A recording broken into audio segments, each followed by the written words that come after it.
In this episode, I'll be talking about my experiences with the paranormal. Sometime around 1997, I lived and worked in a hotel, and that hotel was haunted. Are you ready for some true ghost stories? Let's get weird.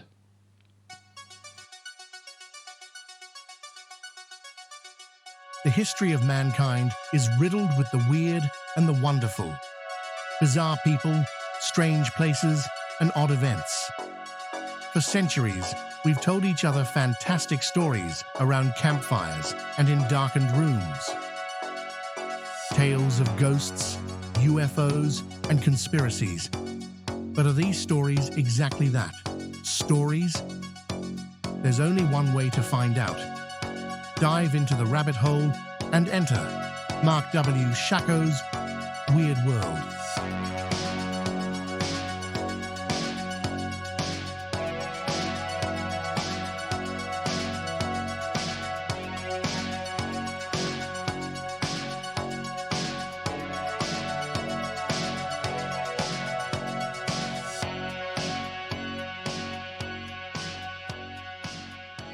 Hello and welcome to Marc W. Shako's Weird World, and today I bring you ghost stories, stuff that happened in the hotel where I lived and worked for about 9 years. What was strange is, as a kid, I'd grown up spending every other weekend at the pub my nana owned, and according to basically everyone, that place was haunted. I have got some stories from there I'll be telling later on in another episode, but basically they're not my stories. On a personal level, the only thing I experienced there was hearing footsteps upstairs on a day only me and Mum were in the place, and aside from that, nothing. I moved into the hotel in the late 90s and all of that changed. The hotel had been extended over the years, but the majority, if not all of the activity was, as you'd imagine, in the old original part of the building, which I believe was from around the 1500s. The newer section was the public bar area, and as far as I'm aware, there's no real stories from there. The reception, lounge, kitchen, and the flat upstairs, plenty going on. The ladies' toilet near reception was the one nearest the lounge bar, so that was the one we all used for lock-ins, and that was always cold. The office and reception area were home to a particularly mischievous spirit, and I could never go up the stairs to the flat without the feeling I was being followed. Ever. And whatever it was that was following me was not nice. Beside the stairs there was a small dining area where the smell of perfume appeared randomly even when we were closed. Oh, and there was a cat. Only there wasn't. On more than one occasion, someone who was working in the lounge bar stopped putting glasses away and cleaning after seeing somebody in the mirror, only to turn around to an empty bar. The point I'm making is the paranormal stuff at the hotel wasn't just experienced by me, so it wasn't all in my mind. Lots of spooky stuff happened to lots of people. But I did promise to tell you about the stuff that happened to me, so here goes. I am going to start in the reception area. Just a couple of quick things with the mischievous ghost there. Both my parents, at separate times, on separate occasions, were downstairs there on their own. It was really early in the morning. They'd gone down to open up to serve breakfast. And this mischievous whatever it was had actually screamed in their ears. So imagine that, it's early morning, probably dark, and then you're definitely alone, and then you hear something in your ear. Not pleasant. Was this the same thing that was chasing me upstairs? I don't know. It certainly did not feel friendly. There were a couple of times this happened to me and to my mum. The office door, if we were leaving for any sort of period of time to go and do something in the kitchen or whatever, the office door had a Yale lock on it, so you could turn the lock so it was open and lift the latch to make sure it didn't close and lock you out, or you could leave it so it automatically locked, and then obviously if you're inside on your own, because these doors obviously are on people's houses, you can drop the little snib and it keeps it in a locked position so somebody wouldn't be able to open it from the outside with a key. And this happened to me.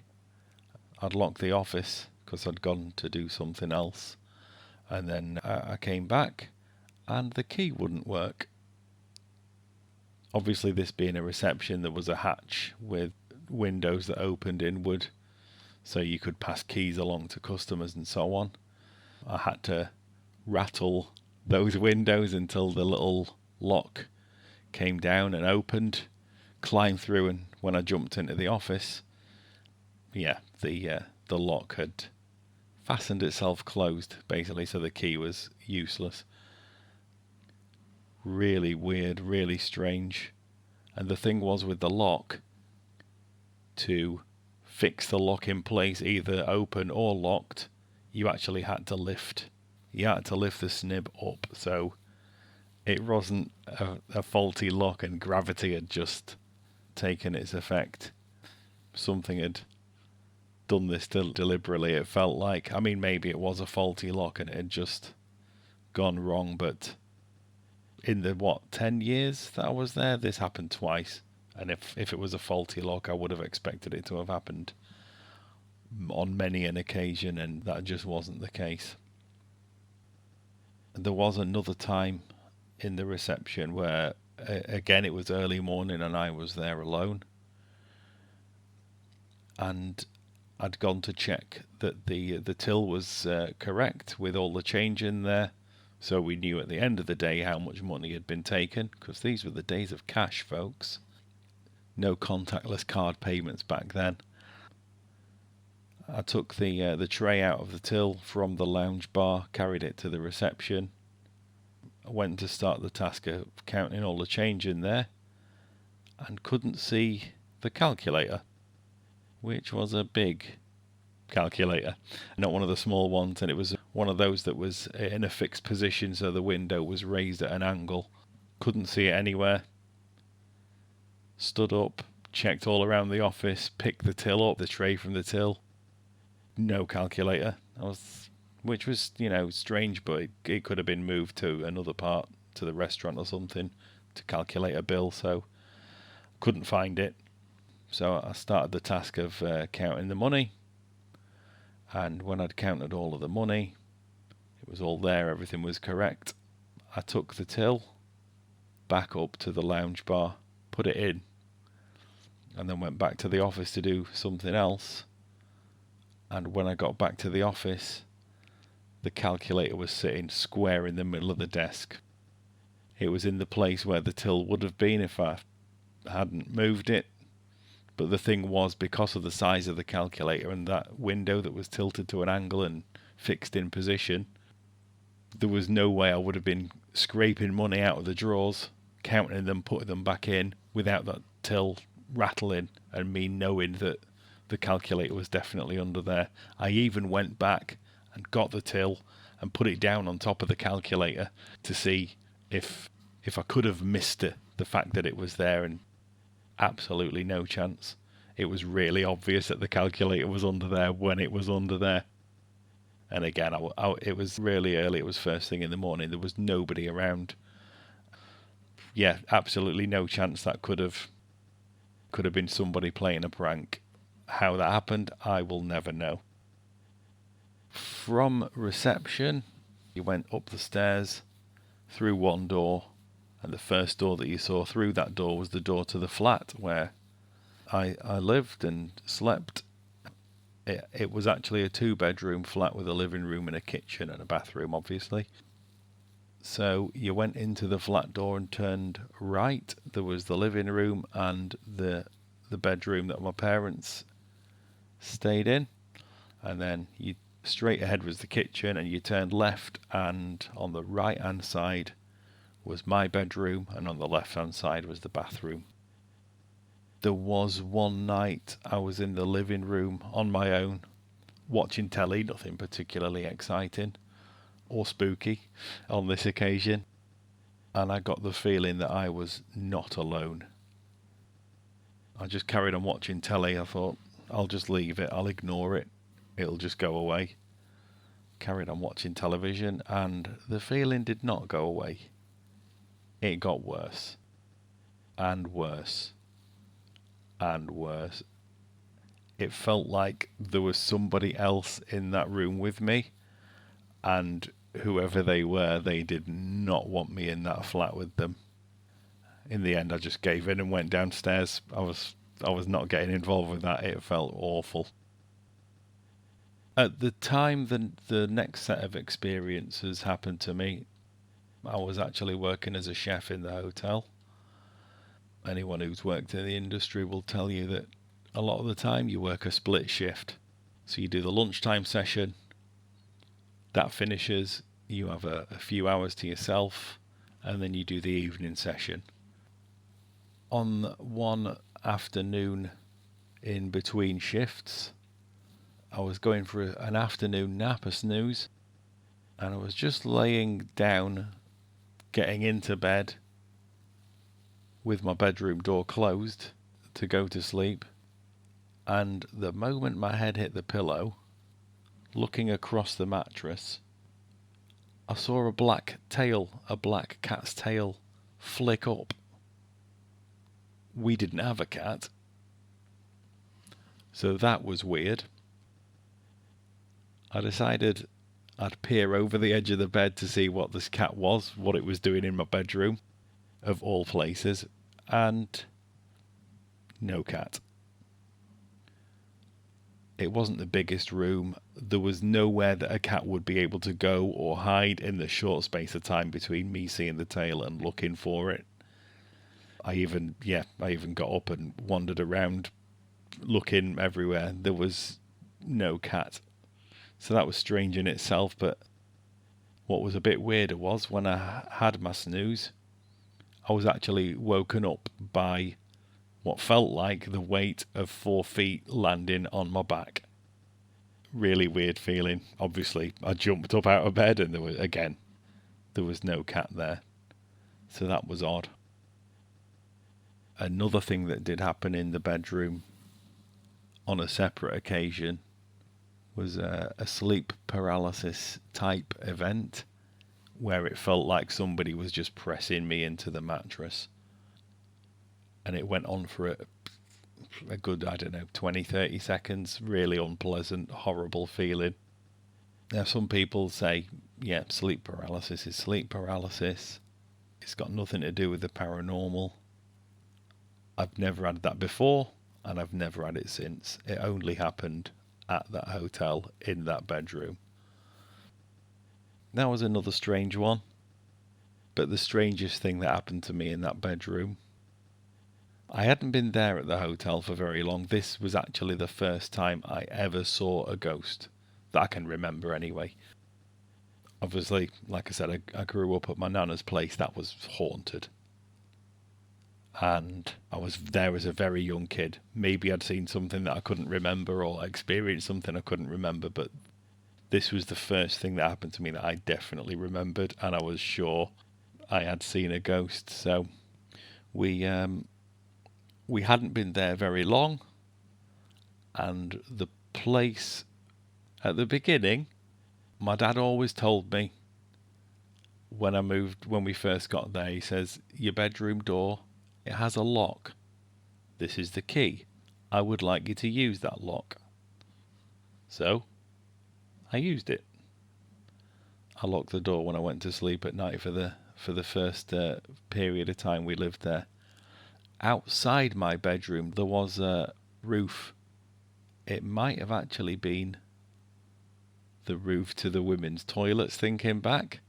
Either way, there was a roof outside my window. So I was in bed one night and I had my back to the bedroom door, and I was woken up when I heard the door handle go in. I turned around, and standing inside the bedroom door was my dad. Now, he was staring out of the windows at the flat roof, or in the direction of the flat roof. And you could see his head was forward, so he was listening. So I was like, oh Christ, he's heard something on the flat roof. So I sat up in bed. I didn't say anything to him because he was listening, and I thought, best be quiet. So next to the bedroom door, I had a chair where I just threw all of my clothes, because I'm not the tidiest of people. And I'm watching, and my dad took a few steps around this chair to get closer to the window, and then stopped a few feet away from the window. I still haven't heard anything from the flat roof. So I'm looking at the window. I look at my dad, look at the window, look at my dad, and my dad vanishes before my eyes. He's just gone. So I'm sitting up in bed and I'm like, well, this is weird. What the fuck was that? As you've seen people probably do on the television and not much outside of there, I started pinching my arm. I'm like, I'm awake. I know I'm awake. And I've heard plenty of stories like this, and people will tell you, you are 100% certain you're awake and not in a dream when something like this is happening. There's just a certainty that comes with it. You can tell when you're dreaming and when you're not. And I'm pinching my arm and I'm really going for it. And I think, well, I'm not going to get out of bed and check the door. So I just lay back down and did my best to go to sleep. And it actually worked relatively quickly. Slept through till the next morning.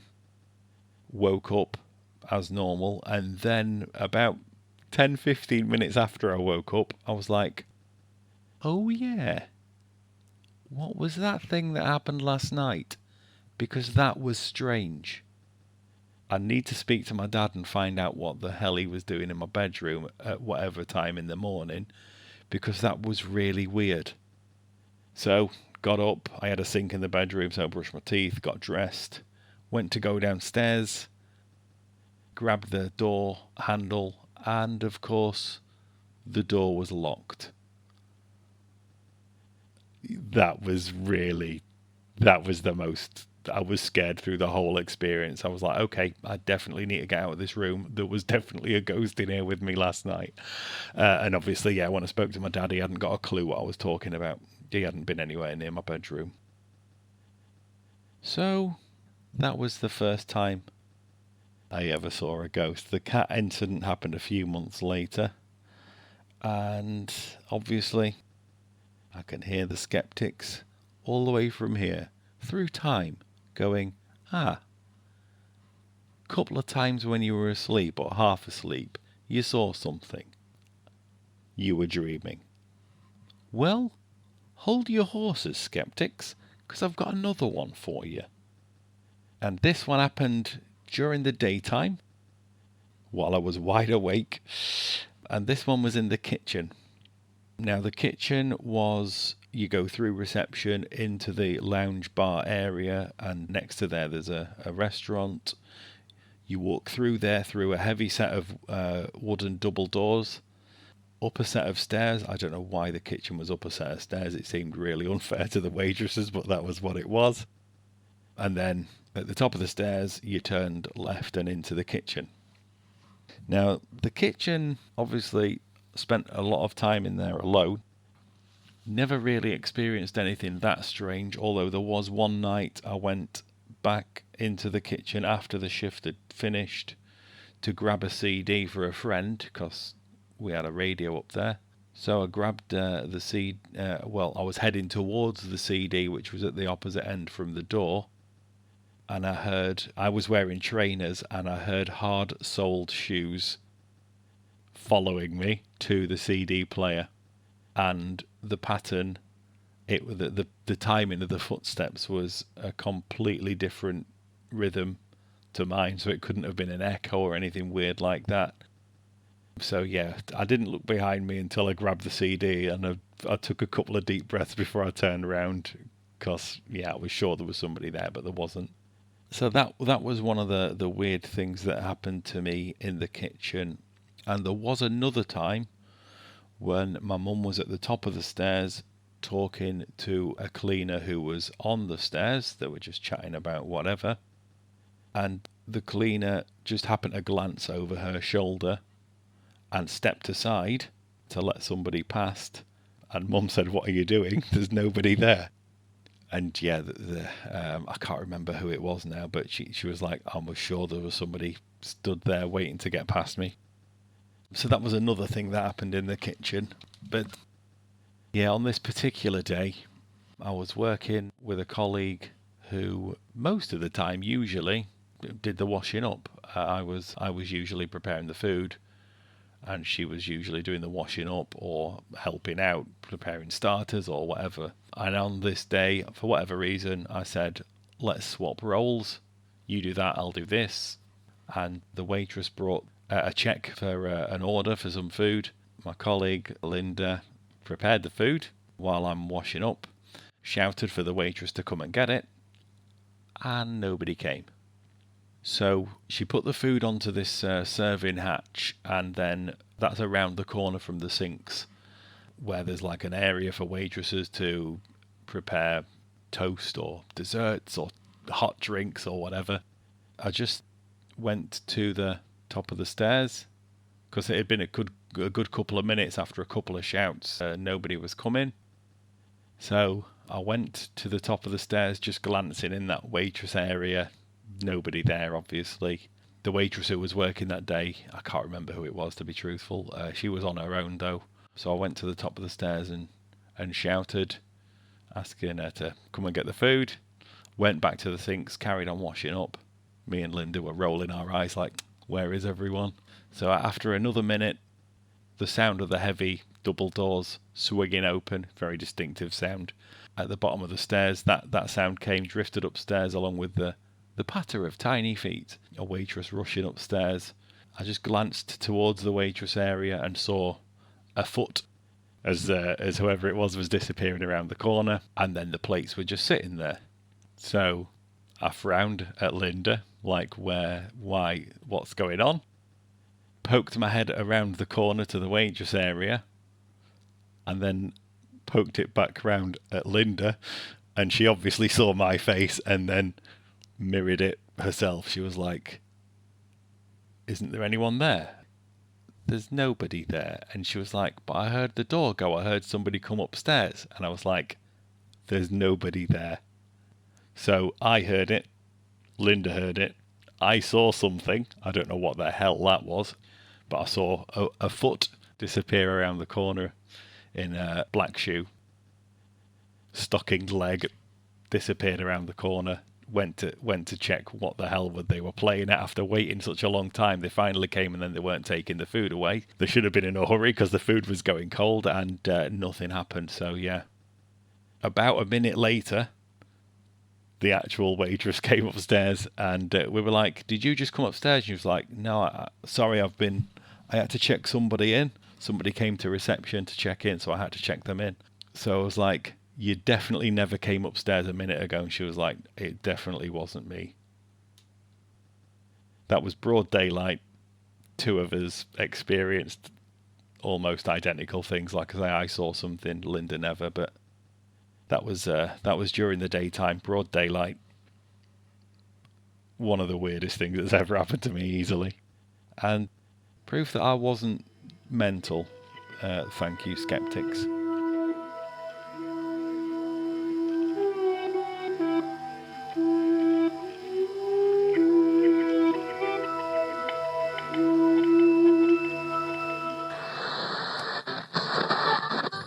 For more spooky strangeness, visit www.markwshako.com. And now, back to the episode. So there you have it. A few spooky stories that happened to me. What do you think? Are you convinced that the incidents in my room was just me being half asleep?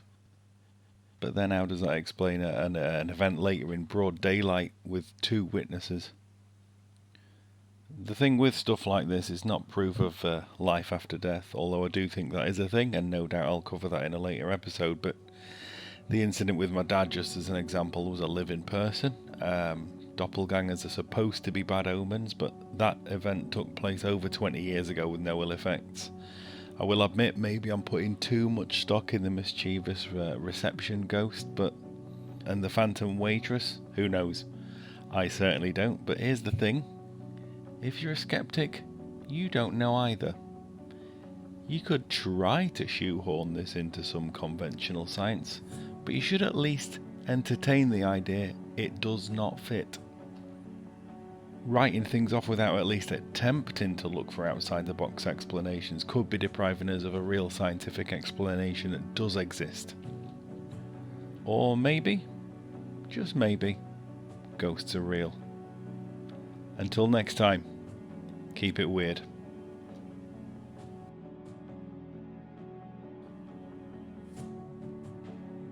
The intro music is Slasher by Carl Casey at White Bat Audio. Check out his YouTube channel. The outro music is Lone Wolf by Guillaume Bernard. Please remember to like, subscribe, rate, review and share this episode wherever you may have heard it. And you can find me on Facebook and X as Marc W. Shako. For more information on my books and all things podcasty, visit www.markwshako.com. Thanks for listening.